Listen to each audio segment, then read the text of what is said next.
ओम शांति। आज है 19 जुलाई 2022। सुनते हैं आज की साकार मुरली से मनन चिंतन। तुम बच्चे किस अभ्यास से डेड साइलेंस का अनुभव कर सकते हो?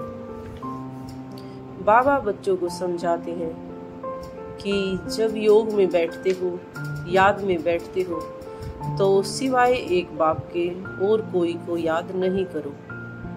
परंतु जिन बच्चों की प्रैक्टिस नहीं है, जो सारा दिन धंधाधोरी में लगे रहते हैं, वह निरंतर शिव बाबा को याद करें, यह बड़ा मुश्किल है। याद न करने से वे डेड साइलेंस की अवस्था में नहीं पहुंच सकते।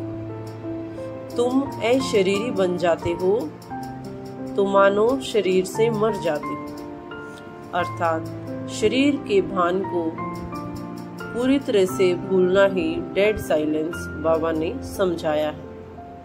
हमें उसी के अभ्यास को निरंतर बढ़ाना है। अगला प्रश्न है, सर्व दुखों से छूटने की सहज विधि क्या है?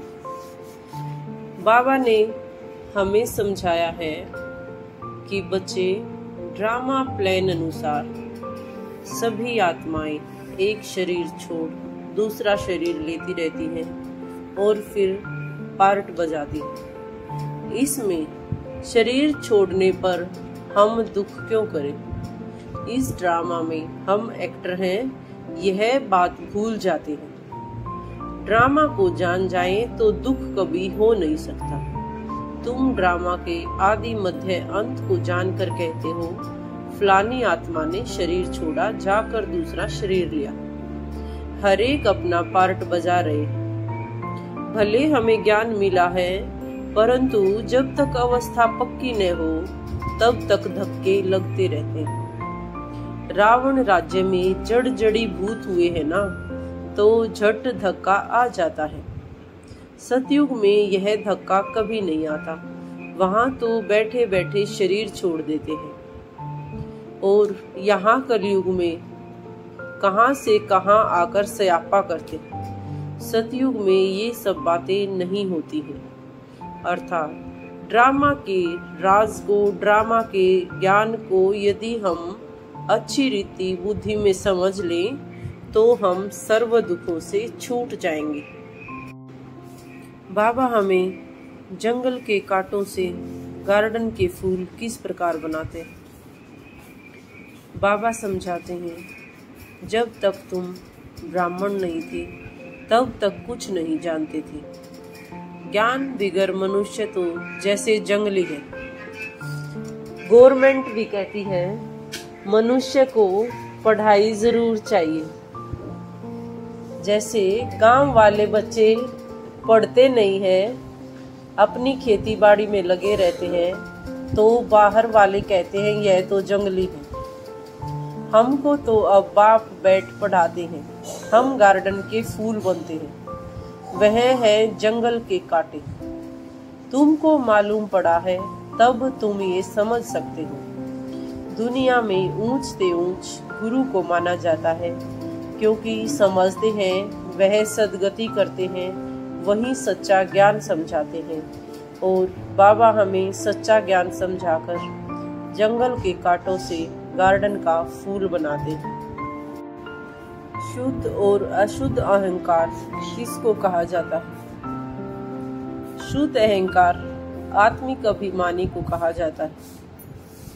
देवताओं के चेहरे पर कितना हर्षितपना रहता है। तुम्हारा भी यह शुद्ध अहंकार होना चाहिए। यह शुद्ध अहंकार गुप्त है। आत्मा को बहुत खुशी होती है, ओहो कि कल्प बाद फिर से बाबा मिला है, हमको राज्य भाग्य का वर्षा देने के लायक बना रहे। बड़ी खुशी रहनी चाहिए। और अशुद्ध अहंकार देह अभिमान को बाबा ने बताया। शरीर को देखकर हम जो खुशी व दुख का अनुभव करते हैं, वह अशुद्ध अहंकार है। बाप विश्व का मालिक नहीं बल्कि पार्टधारी किस प्रकार से है?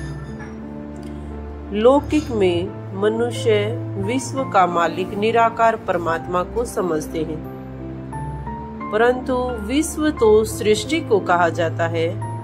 बाप विश्व का मालिक नहीं बनता है। बाप कहते हैं, मैं परम धाम निवासी हूँ, मैं निष्काम सेवाधारी हूँ, मैं तुम्हारा ओबीडिएंट सर्वेंट हूँ। तुम जब पुकारते हो, हे पतित पावन आकर पावन बनाओ, हाजिर सरकार होकर आया हूँ। बाप बच्चों का सर्वेंट ही है, क्योंकि बाप को सिर्फ अपना पार्ट बजाने के लिए अर्थात पतित आत्माओं को पावन बनाने के लिए यहाँ पर आकर पार्ट बजाना होता है। बाकी स्वर्ग की बादशाही तो बच्चों को ही मिलती है और विश्व का मालिक भी बच्चे ही बनते हैं। बाबा आज भक्ति के कौन से संस्कार को खत्म करने की राय देते? बाबा कहते हैं, शिवाय नमः कहना यह भी भक्ति का अंश है। इसको भी अब तुमको खत्म करना है। तुम बार बार अपने बाप को ऐसे नहीं कह सकते शिवाय नमः। वास्तव में कहने की जरूरत ही नहीं रहती। बच्चों को घड़ी घड़ी नहीं समझाया जाता कि बाप को याद करो या बाप को नमस्कार करो। यह तो सिर्फ छोटे बच्चों को सिखलाया जाता है। अल्फ व बे का पाठ पढ़ाया जाता है। मन मना भव भी कहना उचित नहीं। बच्चे जानते हैं हमको तो बाप को ही याद करना है। आत्मा स्वयं जानती है बाप ने परिचय दिया है। बच्चे अब मुझे याद करो तो तुम्हारे विकर्म विनाश हो जाएंगे। तो याद करना बच्चों का फर्ज हुआ। तो जब बाप को याद करते हो तो स्वयं को आत्मा निश्चित कर परमात्मा को याद करो। यही सच्ची सच्ची याद है। यह ज्ञान भी बुद्धि में धीरे धीरे बैठता है। तो स्वयं को आत्मा समझ परमात्मा को याद करना है। यही सारे ज्ञान का सच्चा सच्चा सार है। आज की मुरली में कौन सा संन्यास धारण हमको करवाया गया? आज बाबा समझाते हैं, हमें यह ऑर्गन्स मिले हुए कर्म करने के लिए। हम कर्म योगी हैं, कर्म सन्यासी हो नहीं सकते। कर्म सन्यास होना वह तो कायदे के विरुद्ध है। हमें सन्यास करना है विकर्मों का। हमसे कोई विकर्म न हो, पाप न हो। सबसे बड़ा विकार है काम का। सन्यास धर्म वाले विकार को या पाप को अपना दुश्मन मानते हैं। इसीलिए ड्रामा अनुसार उनका धर्म ही है जंगल में चले जाना, घर बार का सन्यास करना। यह भी उनके लिए ड्रामा में नून है। परंतु हमें विश्व का मालिक बनना है तो हमें किसी भी कर्म से सन्यास नहीं लेना है, बल्कि सभी कर्म करते हुए कर्म बंधन से मुक्त बनना है। सभी विकर्मों से रहित होकर पावन बनना है। एक बाप दूसरा न कोई, इस स्लोगन से हम किस प्रकार से सहज योगी बन सकते हैं। एक बाप दूसरा न कोई। जो बच्चे ऐसी स्थिति में सदा रहते हैं उनकी बुद्धि सार स्वरूप में सहज स्थित हो जाती है। जहाँ एक बाप है वहाँ स्थिति एक रस व लवलीन है। अगर एक के बजाय कोई दूसरा तीसरा आया तो विस्तार में चले जाएंगे। तो अनेक प्रकार के विस्तारों को छोड़ सार स्वरूप का अनुभव करो।